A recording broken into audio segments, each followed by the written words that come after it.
Bienvenidos a Lovecraft Country, el podcast de la nueva serie original de HBO. Mi nombre es Fiorella Sargenti. Mi nombre es Sebastián De Caro y hoy vamos a analizar todo lo que pasó en el 6º capítulo de esta maravillosa serie. 6º capítulo, ya está, ya empezamos a despedirnos de alguna manera. Y 6º capítulo que nos presenta un personaje que solo había sido tiseado de alguna manera. Sí. Pero nos sirve para entender un poco más a Tic. Y para vos este capítulo es de esos que, o sea, entraría en algunas de esas categorías que se le ponen, tipo bottle episode, ¿no? ¿Cómo es que se llaman Sí, los que no tienen tanto que ver? El bootleg episode, pero generalmente Sí. los bootlegs son los episodios, esto a lo mejor es medio el truco del mago, pero se van a dar cuenta los fanáticos de las series, que hay un episodio donde generalmente se achican los costos de producción, donde transcurren todos en un mismo lugar, donde se rompe un poco la estructura. No sería el caso porque No la es escala el de este caso. episodio es enorme. Es más bien un spin-off o una precuela, porque Tic es el único que aparece de los personajes recurrentes del show que nosotros venimos conociendo, Sí. y aparece toda una mitología nueva relacionada con la guerra de Corea. Sí, algo que también es muy Damon Lindelof esto. Acá, yo sé, es una serie que tiene otra gente detrás. No es como Watchmen o como The Leftovers, pero tengo que decir que también es algo que le gusta mucho hacer a Damon Lindelof, que cuando se está acercando, bueno, muy J.J. Abrams, no por nada, trabajaron juntos y eso, pero cuando se están acercando a tener que darnos ciertas respuestas o algo, Sí. nos llevan para atrás y nos muestran alguna pieza que nos faltaba. Te hizo acordar mucho seguro al episodio 8 de Watchmen, el legendario Claro. episodio 8 del Dr. Manhattan, ¿no? Claro, exactamente. Este episodio se llama Meet Me in, y yo no lo voy a pronunciar bien, a Daegu, que es este lugar en el que pasamos. Les pido mil disculpas. No, Yo, no, viste, está bien, no te manejo tantos. No, tantos idiomas no. idiomas. Es demasiado, Sí. es demasiado. Y lo dirige Helen Shaver. Está escrito por, sí. No, tiene una referencia al título porque la película que empezamos a ver en el cine es Meet Me in St. Louis, una película de 1944, creo, situada en la Feria Mundial, ahí está, de 1904 de St. Louis, dirigida por Vincent Minnelli, con Judy Garland, su señora esposa en ese momento, los padres de Liza Minnelli. Sí, y Judy Garland, que se va a convertir en como el corazón, un espíritu que anda dando vueltas ahí por el episodio. Sí. Ya lo vamos a poder vincular directamente de diferentes maneras. Acá lo que te queda en claro es que ella tiene como una fascinación por ese mundo que en ese momento no les permitido, y por toda una fantasía y un esplendor y una parte romántica que no forman parte de su realidad. Lo vemos ahí ya al principio de esta chica que habíamos visto solo una vez, la vimos y después le escuchamos la voz, o la vimos otra vez que no me estoy acordando. Un pequeño contexto histórico para lo que estamos viendo. El episodio está situado en 1950, a 5 años de finalizada la Segunda Guerra Mundial. Corea se dividió en Corea del Norte y Corea del Sur. Corea del Sur pertenecía, entre comillas, a lo que podríamos considerar los aliados o el mundo occidental. Corea del Norte a la Unión de Repúblicas Socialistas Soviéticas. En el año 1950, Corea del Norte invadió Corea del Sur pasando el paralelo 38, donde estaba marcada la división, y comenzó un conflicto conocido como la Guerra de Corea. En 1950, el comienzo de la guerra, está situado este episodio y particularmente en Corea del Sur. La protagonista que estaba mencionando Fío es justamente alguien que está muy occidentalizado, por decirlo de alguna manera, como está la mayoría de la pequeña comunidad donde ella habita, ¿no? Sí, y la actriz es, la habíamos mencionado, Jamie Chung, que ya tiene un currículum bastante extenso, es súper joven, pero la pueden haber visto en varias series y películas, y acá tiene este rol que por ahora había tenido poco tiempo en cámara, en escena, pero que evidentemente es muy importante para ti, y ahora entendemos un poco más por qué. Y algo que después de que aparece ella soñando con Judy Garland en ese cine, Ya de lo primero que vemos es el tema, el vínculo con la mamá. Esta mamá que rápidamente nos queda en claro que es viuda y que el tema de la viudez y una mujer sola es algo que te hace bajar de categoría con esto de no poder, de quedar como afuera del círculo social de cualquier grupo por no tener un hombre, que es algo que... Exactamente, esta protagonista, la protagonista del capítulo, es enfermera y vemos rápidamente después ese diálogo con la madre que en una cuestión muy simple de, che, ¿por qué no vas y le pedís a los vecinos a ver si tienen un poco de harina? Vemos que en Sí. realidad hay algo de, bueno, vos no te das cuenta que cómo está vista una familia que no tiene un hombre y que esto que el otro y pasamos directamente a ese speed dating que... Yo cuando veo la escena digo, pero estoy viendo un speed dating, porque pensé que era otra cosa, pensé que era un casting de enfermeras, pensé que era, y nos damos cuenta rápidamente que es un sistema de citas veloces para ver coincidencias y tal. Y una nota al pie, que era muy bueno de señalar, que también muestra lo patriarcal de la situación, es que en realidad los que están eligiendo son los hombres. O sea, las Sí. enfermeras ahí dispuestas tienen estas entrevistas donde son marcadas como si fuera un bingo, ¿te acordás? Tienen unos números que tiene cada una y si a vos te gustó alguna, le haces un círculo y sin una X y van pasando así las citas. Sí, y que además no te queda claro qué están buscando porque ella es súper linda, deja todo, como antes se había dado esa situación con las compañeras donde, bueno, ¿y vos qué hiciste para que alguno te prestara atención y te invitara? Y ella va probando y la van tachando y dejando afuera. Y también queda instalado este vínculo con esta amiga que después va a ser clave.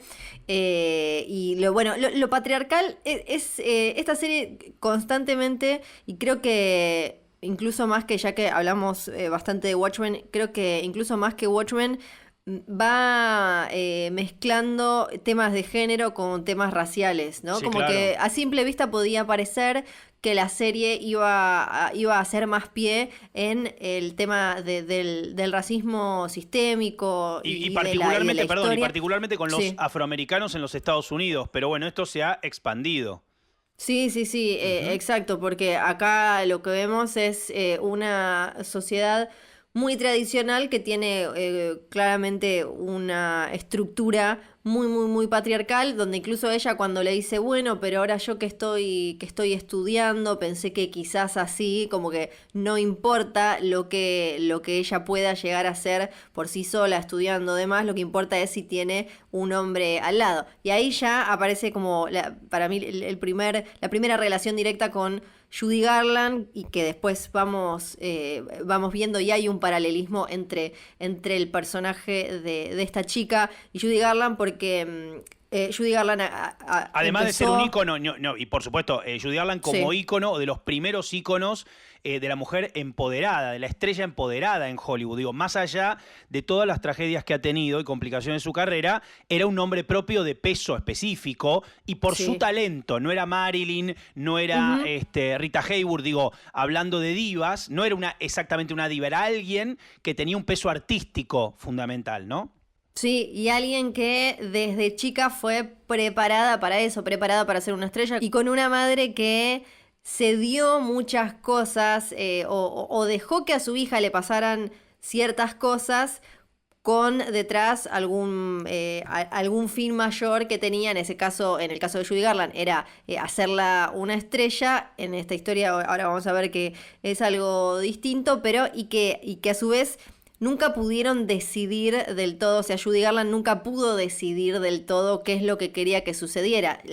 O sea, desde muy chica la metieron en un camino artístico y después de celebridad y así ella rompiéndola, como decías vos, con su propio talento, pero con su propio talento siendo explotada por una familia, por un estudio, cuando en una edad en la que no estaba bien, le daban pastillas para dormir, pastillas para despertarse, tenía que tener el peso que necesitaban en ese momento. O sea, no por nada, si leen un poco de la vida de Judy Garland, después ella quedó con una adicción a un montón de cosas y con una vida con muchos problemas que tenía que ver, que nace ahí con todas ese camino que trazaron por ella Y también algo que aparece desde que es muy chica es la cuestión de el matrimonio y el tener un hombre al lado. Algo que marcó la historia de un montón de grandes divas del Hollywood clásico, que en un montón de momentos tuvieron que casarse porque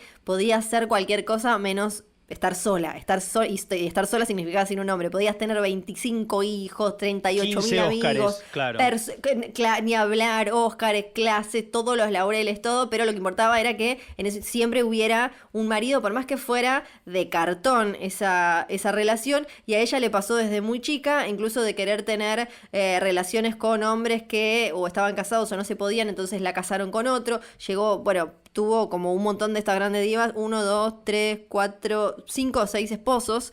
Y tiene que ver con esto, no que, qué loca, era enamoradiza y se quería firmar con todos, sino con esto de que había que tener un hombre al lado y lo que eso significaba. Fíjate qué curioso, detrás de Audrey Hepburn y de Elizabeth Taylor, dos no contemporáneas, pero por ahí, digamos, en la misma era, también tuvieron vidas similares, situaciones similares, y tuvieron que hacerse paso muy a la fuerza, ¿no? Estas tres mujeres que uno podría decir, Garland, Taylor y Hepburn, bueno, poniéndole todo como para justamente romper estos paradigmas. ¿Sabés que el capítulo tiene, siempre decimos que en este show hay ajustes de cuentas y revisiones y de construcciones de determinados mitos, y tenemos una clásica historia de enfermera y soldado.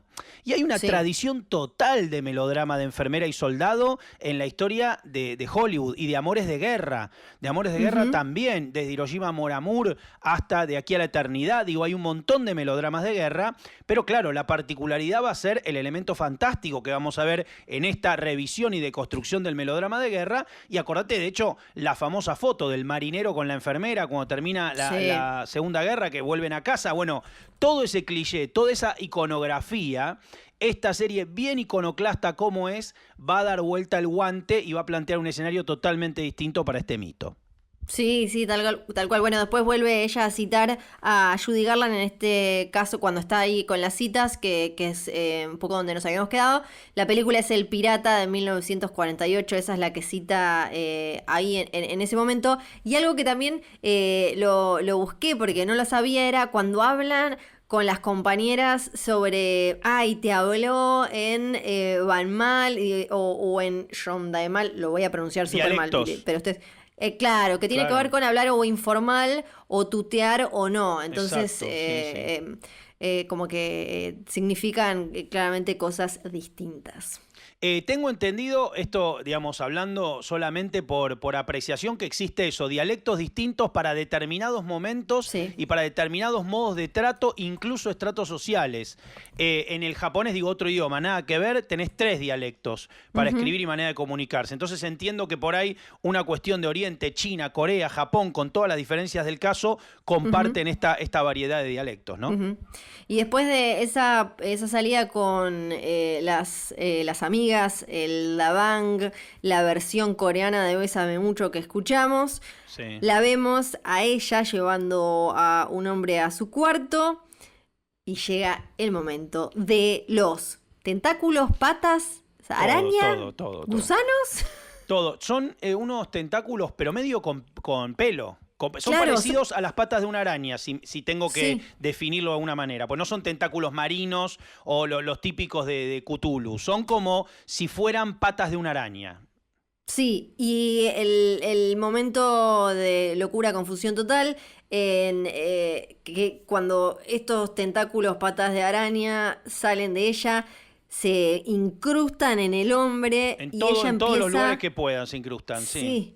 Y ella empieza a ver recuerdos, o en ese momento no sabemos, o sea, podemos entender que son recuerdos suyos, y bueno, y ahí explota y tenemos el momento Lovecraft total, que ya es un clásico en esta serie, donde hay tipo baldazos. Baño de sangre. Blood bath. Sí. Pero yo creo... Gore. No, pero ella, claro, ella ve la vida posible de esa Sí. persona. Después se lo dice a la madre. Ella lo que ve es una especie de parásito energético, digamos, le roba la vida, la energía vital, y es Ujú. como que eso es muy también Doctor Manhattan. No queremos hablar mucho de Watchmen, pero Sí, es un momento muy Doctor Manhattan que ve toda la vida que hubiera tenido esa persona. Ve el futuro, ve como presiente todo, ¿no? Pero a la sí, vez termina en ese momento. O sea, es una claro. posibilidad que nunca va a existir. Y ahí Es entra como, su claro. madre y ve a la Sí. hija totalmente cubierta en sangre y no se mosquea ni un poco. No es como, ¿cómo hija? No es, bueno, sí, el No. número 1000 que cae en esto. Sí. Saca el trapito, se pone a Sí, limpiar y le dice, faltan 10 nomás, sí, 10 más. Y ya, bueno, vamos teniendo cada vez más información de qué es lo que pasa ahí con esta hija que tenía como algún secreto. Y entendemos también lo de, no, mi mamá me exige que lleve un hombre hoy a la noche. sí, Claro, no tenía claro. tanto que ver con que me exige con que me case uno hoy, sino me exige para que saque estos tentáculos peludos, lo mate, le absorba toda la Sí, energía. sí. Y había ahí otras Quiero cuestiones. recuperar a mi hija, dice la madre, en algún momento, en Sí. algún pasaje. Ella lo que quiere es que se termine con esta maldición, con este demonio oriental, ¿no? Que está dentro de su hija. Sí, bueno, y vamos teniendo las piecitas de qué es lo que pasó con esa hija, qué es lo que hizo esa madre para salvar a esa hija, ese hombre que estaba casado con ella, que entonces hizo algo para que desapareciera, y eso nos lo van dando bastante de a poco. Nos dan eso y nos dan un poco de contexto más fuerte histórico, ahí Sí, por el mismo tiempo, sí, porque acordate que está la escena de la ejecución del comunista, digamos, sí. han capturado uno de los invasores del norte, lo traen en unos camiones y lo cuelgan públicamente, y lo que notamos es que nuestra protagonista no está muy de acuerdo, está bastante en contra de lo que está viendo, digo, a pesar de que en la secuencia anterior directamente terminó con la vida de una persona por una cuestión de esta maldición, el contexto histórico o digamos, la intolerancia que está viendo entre gente del mismo país no le está cerrando para nada. Sí, hay, digamos todo. Ella no te hace explotar como si fueras una piñata humana por cuestiones políticas. Ella No, no tiene no, no, problema no, no, con no, la no, cuestión. no. Va por otro lado, va por Exacto, otro lado lo exacto. de ella. Sí, y entonces ahí quedan instaladas como las diferentes capas del episodio, ¿no? El vínculo entre madre e hija, que también tiene una tradición importante, bueno, no solo en el cine, sino también ya con el ejemplo de Carrie, sino en las historias de terror o sobrenaturales. Pienso también en la relación entre Regan y su mamá en El Exorcista. Es Ujú. como este vínculo muy potente que muchas veces también puede ser alguito destructor. Un beso igual para mi mamá y para todas las madres que tienen hijas. No hace falta que todas las hagan vivir una maldición para matar a un tipo después de una situación tan traumática. No hace No, hay falta. un montón de madres en la mitología del terror moderno. Me hizo acordar también, te traigo muchísimo más acá, alguna cuestión de especies. ¿Te acordás de especies con Sí. Virginia Madsen? Bueno, me parece que la película la serie o este capítulo tiene un poco de la imaginería de ese contexto también, o el Life Force también, la película ¿cómo se llamaba este muchacho? Bueno, ya me acordaré el nombre. Life Force, Fuerza Siniestra, una película de la década de Tom Holland creo que era, Sí. de la década del 70, que también tiene más o menos la misma estructura. Dirigida por Toby Hooper, mira. Toby Hooper, no Tom Toby Holland, Hooper. también perfecto. Sí, sí, sí. Mira qué curioso. Hoy vamos a estar, creo que más qué pesados con Watchmen ellos, pero también es muy difícil en un capítulo así, que es otra guerra, obviamente, pero que también implica Estados Unidos yendo a la otra punta del mundo, de alguna manera bastante directa meterse en Sí, asuntos claro. con la bandera de la libertad, ¿no? O sea, literalmente llegan diciendo los soldados, venimos a luchar por su libertad. Aparece también algo que al principio del capítulo lo que veíamos era a la amiga de ella cuchicheando con un doctor o con una persona en Sí. el hospital. Después sabemos que es porque eran comunistas. Y vemos, llega como el momento de enfrentar la guerra y que a ella la lleven porque hay filtraciones en el hospital. Exactamente. Entonces lo que vemos es una secuencia bastante fuerte, bastante fuerte. Viste, cuando empiezan esas escenas que decís, no va a pasar esto ahora, va a pasar algo parecido. Y no, efectivamente pasa lo que uno creía que no iba a pasar, que es esta ejecución de algunas enfermeras buscando a la infiltrada, a la espía. Y la verdad bastante fuerte, ¿no? Porque le van, o sea, un soldado afroamericano de pie, todas arrodilladas, él con un arma en la mano, ejecutando, diciendo, ¿sos la espía? No, bueno, ¿quién es? ¡Pum! Tiro en la cabeza, la verdad, muy fuerte, hasta que finalmente se entrega a la espía cuando justo van a atacar a nuestra protagonista. Yo también en un momento dije, bueno, ahora se ven los tentáculos, digamos, también era absurdo, ¿no? Claro, sí. que pasara eso en ese momento. Se le acaban las balas y ahí me acuerdo de Ralph Fiennes en la lista de Schindler. No, era Ralph Fiennes cuando se le acaban las balas que termina pegando con el culatazo o es un soldado random. Pero bueno, me acordé de ese momento de la lista de Schindler que también están ejecutando gente y se le terminan las balas de un modo muy sanguinario. Una imagen terrible de las enfermeras tiradas en el piso sangrando y bueno, y nuestra protagonista que dice, bueno, hasta acá llegó mi paciencia, no voy a fumarme ninguna más. Y aparece nuestro héroe en una cama leyendo un libro otra vez. Sí, porque cuando lo vimos por primera vez en este capítulo, lo vemos al Tic, que por más que no sea muy de charlar, de explicar en qué anda ni nada, vimos a una persona que claramente estaba como sin alma, como totalmente frío y transformado para eso que le exige la guerra en ese momento, hasta que después él aparece, bueno, en la cama, ya con un libro lo podemos reconocer un poco más. Sí. Y con ella que termina spoileándole todo el Conde de Montecristo. Exactamente. El Conde de Montecristo, a ver, la referencia al Conde de Montecristo, porque en una línea el Conde de Montecristo es la historia de alguien que ha sido traicionado en primer lugar, entonces desterrado a una, digamos, y que tiene como lema principal esperar y confiar. Se entera, un moribundo en la cárcel le cuenta dónde hay enterrado un tesoro y vuelve convertido en quien no es para poner las cosas en su lugar. La verdad, si vos me preguntás, ¿dónde lo podemos relacionar con todo esto? Un poco complicado se me hace.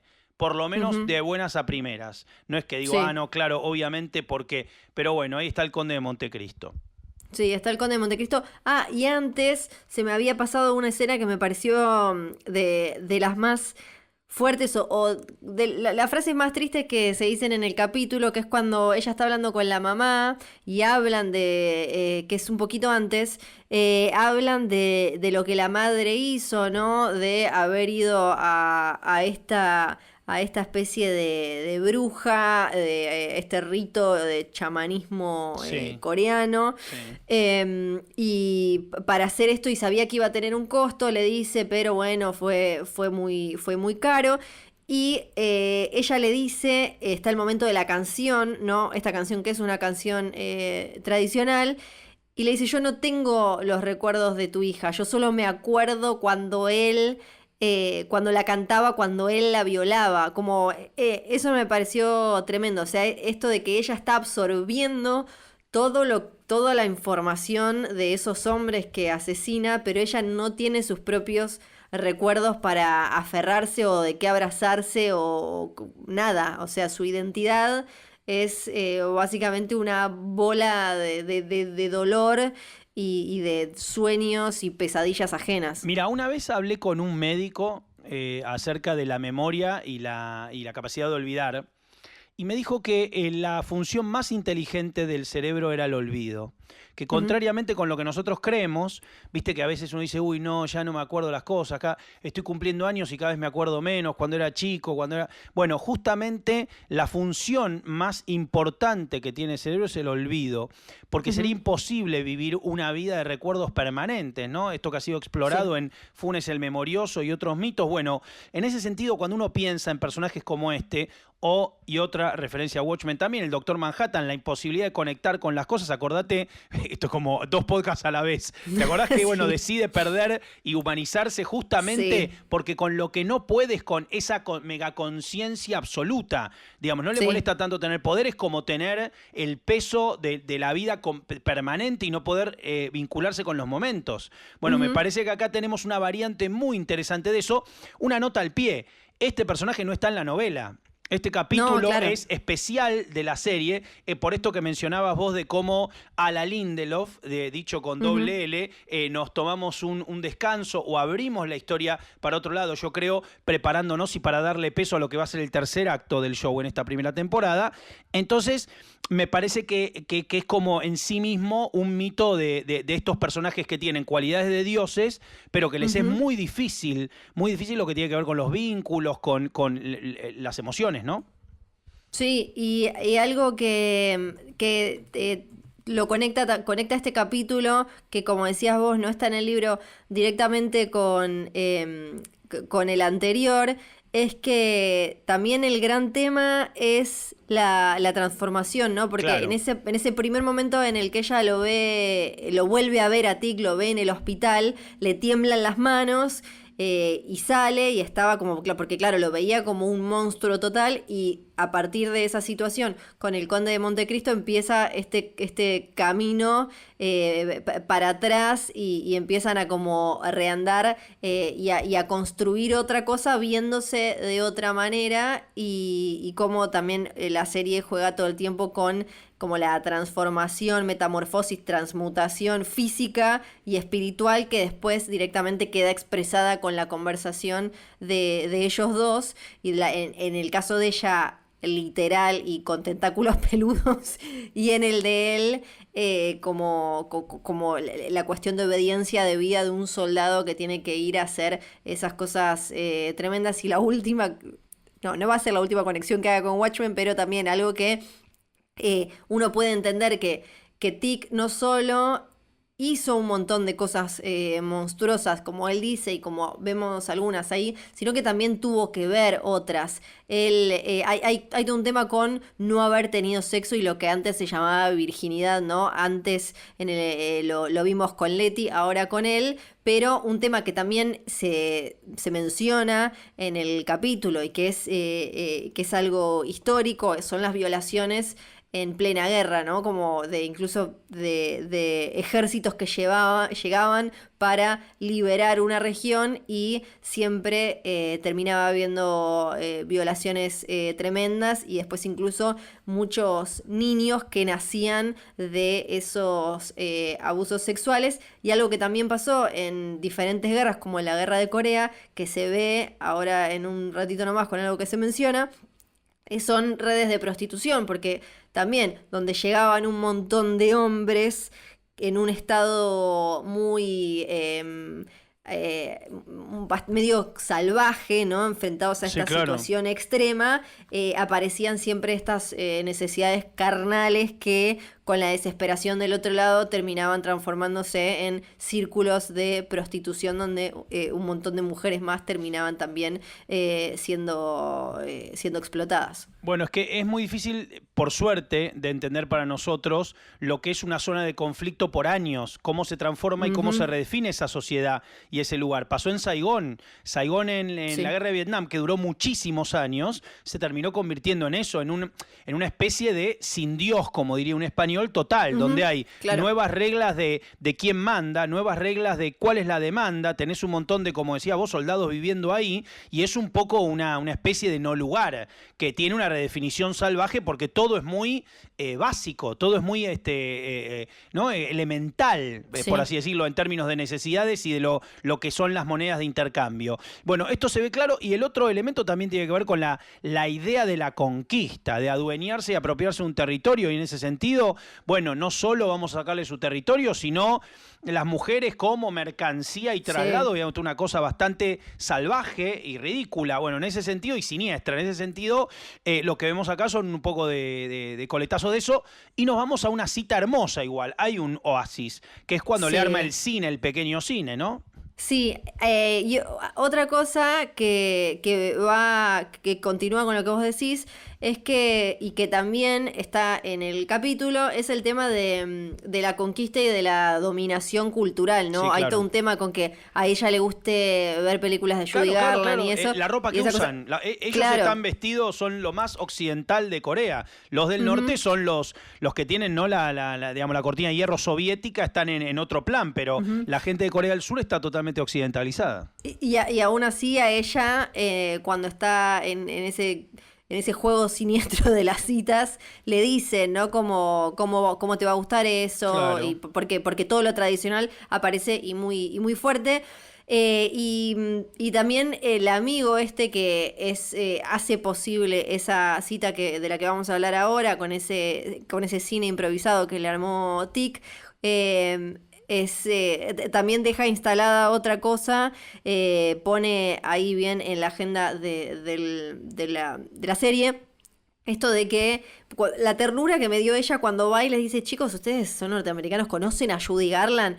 Y ellos le dicen no, y además si la conociera, le dice Atticus a Judy Garland, sería o su chofer o su jardinero, y ella se queda Claro, como, ¿por claro. qué? Pero sí, y que le dice no, claro, porque le dice las personas, los hombres de color no pueden acceder, no son lo mismo. Que esto también lo habíamos hablado en el capítulo anterior, ¿no? Esta cosa de que, claro, son todas construcciones culturales y sociales de siglos, no es algo, o sea, para alguien que es completamente ajeno, no va a haber una lógica clara en eso si nadie le explica ¿Cómo está incorporado? ¿Cómo está incorporado la Exacto. respuesta automática? ¿Cómo no dudan de eso y les parece que es sí. lo normal? Sí, sí. Y el amigo de él que le dice que él va a ser siempre un inmigrante porque dice que para Estados Unidos siempre va y le dice los dos términos peyorativos con los que se refieren a él, Guk y Yangom, me parece, Yangnom, exacto,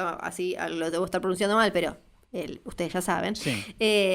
Que básicamente es esta idea de que él siempre va a ser un inmigrante porque para ninguno de los dos bandos es lo suficientemente como puro para formar Claro. parte. Queda lejos de las dos costas. Sí. Bueno, Sí, tenemos sí. la hermosa cita. En la hermosa cita hay un intento de intimidad. Vemos que... un detalle. Tika aparece con su uniforme para la cita como apareció Sí. en aquella fiesta. ¿Te acordás que habíamos hablado de la mejor ropa que tenía? Sí, es que verdad. también después terminó el baño. Bueno, aparece de uniforme también para la cita. Y tenemos aquí el primer intento de acercamiento físico, donde vemos que no está todo bien, no lo mata acá. Funciona, ¿no? Sí, no. ¿Tienen sexo o no? No me acuerdo en el cine. No. Están por empezar a tener y se interrumpe. Claro, porque se interrumpe, está como toda esta situación de no, yo soy virgen, no sé. Y que también me intriga si hay algo más con el tema del sexo y de llegar a estas situaciones con lo que antes se llamaba virgen, ¿no? Que lo vimos con Leti, ahora lo vimos con Tic, él, sí.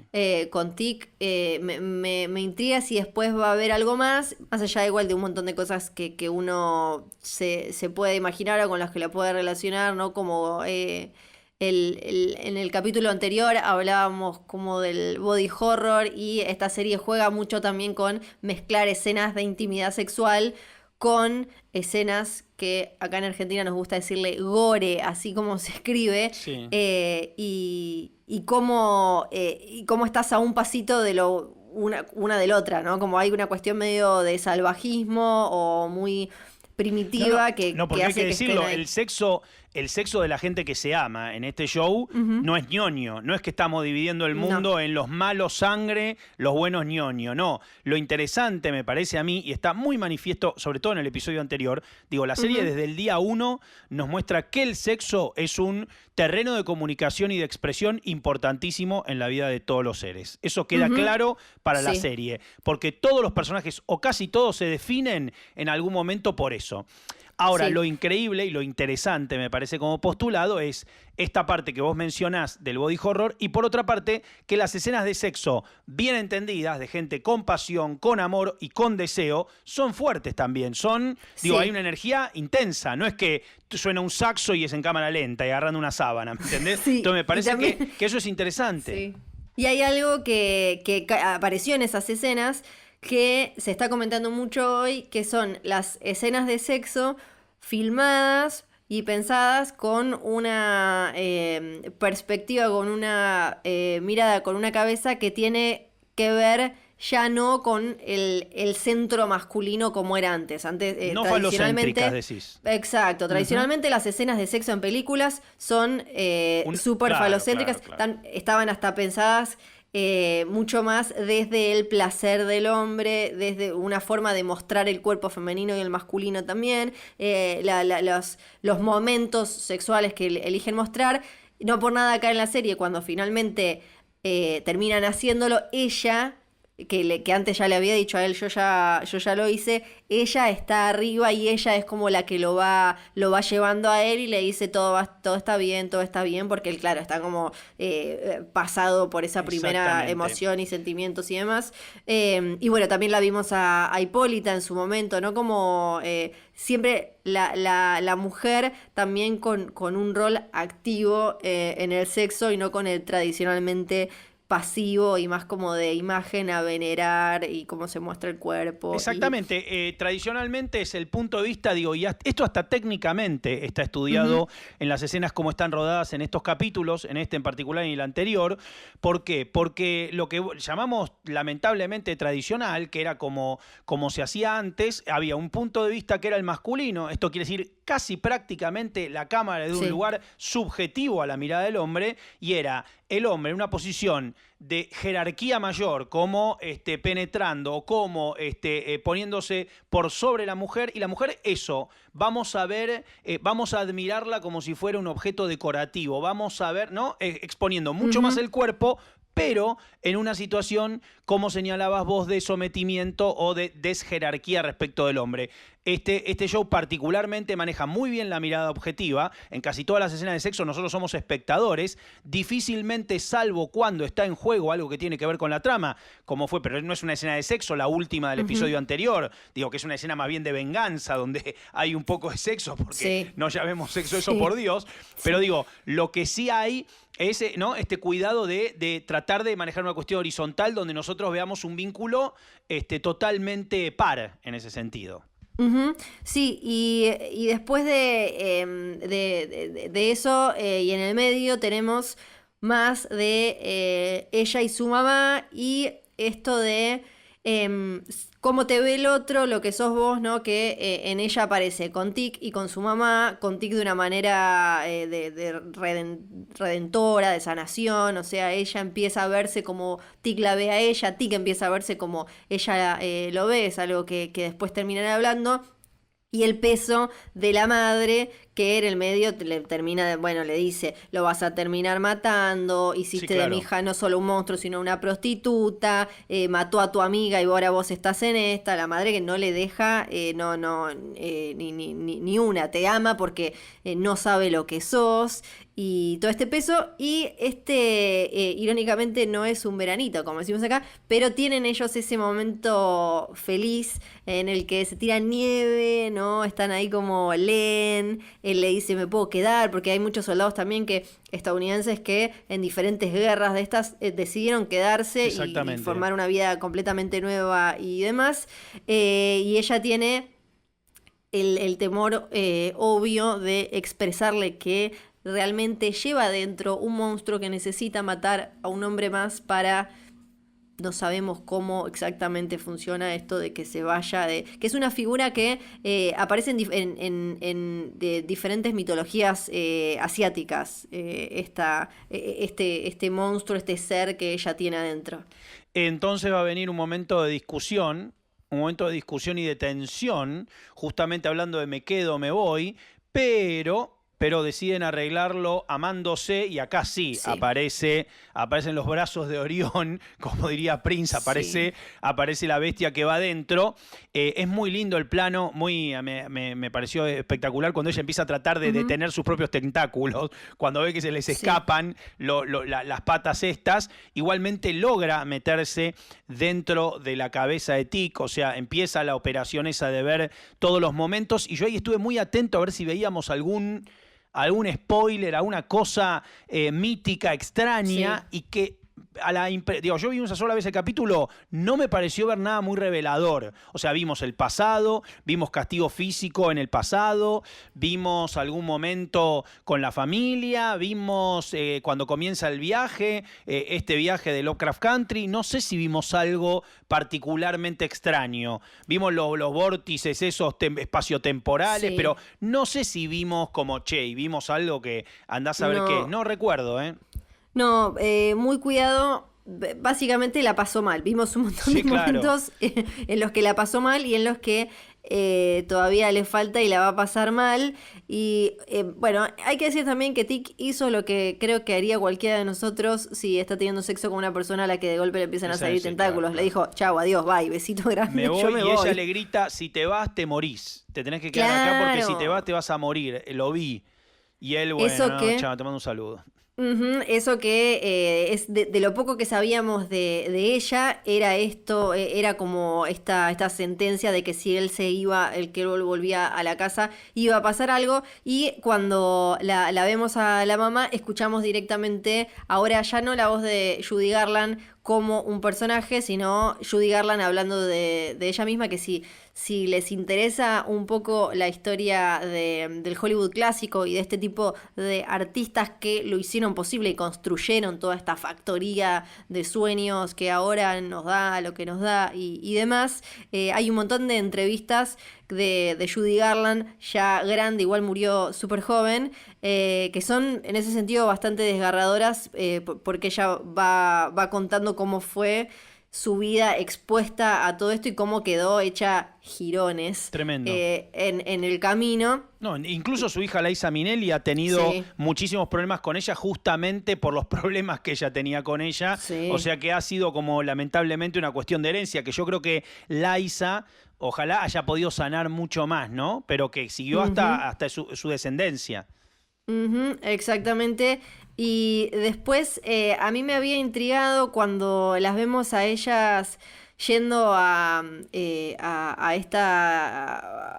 esta hechicera, chamana, a hacer algo porque la madre ahora, claro, porque el arreglo que había hecho la madre, que le habían dicho que tenía un precio, el poder matar a su marido después de enterarse de lo que había hecho.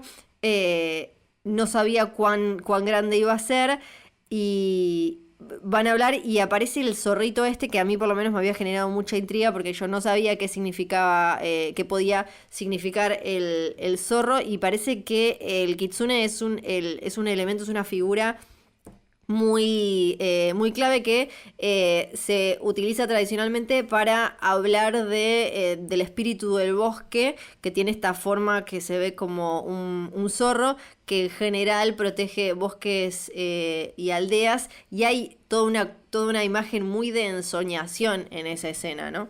Muy bonita. Ya estamos terminando el capítulo, ¿no? Porque después esto van a ver Ya a estamos. la Pachamama, van a ver a la Sí, curandera, claro. que un poco arregla Ahí las está. cosas y nos da un Sí. poco de esperanza. A mí me parece, me hizo acordar mucho todo este momento a las películas de Kaneto Shindo, que es un Ujú. cineasta oriental que trabaja mucho el tema de los mitos de los bosques, de los mitos de espíritus de la época de los mandarines, de la época Sí. medieval, del Japón feudal, de toda la zona y toda el área. Me hizo acordar muchísimo las viñetas, el decorado, el tipo de mitología que se ve. Y bueno, y ahí tenemos una voz de esperanza, ¿no? Por lo menos, no sé si es tanta esperanza lo que dice la curandera. Sí, que a ella lo único que le importa es saber si Si Tig va a morir. realmente, si Tig va a morir o no va a morir. Y esperanza lo pondría entre signos de Claro, pregunta. porque ella nos Lo dice, pondría. sí, dice no va a Sí, morir, pero, sí, pero hay un sí, regadero de sangre, algo así, ¿sí o sí. no? Sí. Hay que ver si la vamos a volver a ver a ella, qué va a pasar en cómo, cómo va a volver a revincularse o lo que sea con Tic. El próximo capítulo se llama I Am, o sea, yo soy. Vamos a ver exactamente a quién o de qué manera se refiere. Perdón, hago una pregunta, me la Sí, juego. a Una ver, locura, ¿eh? Porque a lo mejor pregunto, en la primera escena del capítulo 1, es imposible que la criatura esa que vemos sea esta muchacha Unleash, ¿no? ¿Sabes qué? Sí, yo creo que eso es una construcción que hizo él en su cabeza, o sea, pesadillesca mezclada con los monstruos de los libros que lee, con las figuras que idolatraba y demás. Creo que ella, o sea, la respuesta simple para mí es, no, ella no puede transformarse de esa manera, es simplemente él que hizo a lo Tarantino o algo así, un collage con sus referencias pop favoritas. Pero por otro lado, pienso que ella tal vez tiene todavía un rol importante para jugar y que por el momento es el único, o sea, vimos personajes que tienen herramientas mágicas, pero como, bueno, Cristina obviamente, pero no vimos uno que se pueda transformar de esta manera y sería interesante volver a verla. Así que no sé, te digo, te lo dejo así. Bueno, queremos decir que nosotros no es que sabemos y nos hacemos los interesantes, tiramos por tirar, pero bueno, veremos qué sucede. Exactamente, porque hoy hasta acá llegamos con este episodio de Lovecraft Country. Pueden ver la serie no solo en HBO, sino también en HBO Go, On Demand, cuando quieran y donde quieran. Y a nosotros nos escuchan en Spotify, Apple Podcast y todas las aplicaciones para escuchar podcast. Acuérdense además que tienen un montón de podcasts de diferentes series de HBO, como The Outsider, donde sabes que también creo que hay una referencia, ahora que pienso, a un zorro, ¿no? Y medio cierto, hay una máscara que aparece en un momento. Anteúltimo capítulo, sí. Ahí está, pueden ir a escuchar el podcast de The Outsider también. Yo soy Fiorella Sargenti, gracias por escuchar. Yo soy Sebastián De Caro y esto fue Lovecraft Country, el podcast.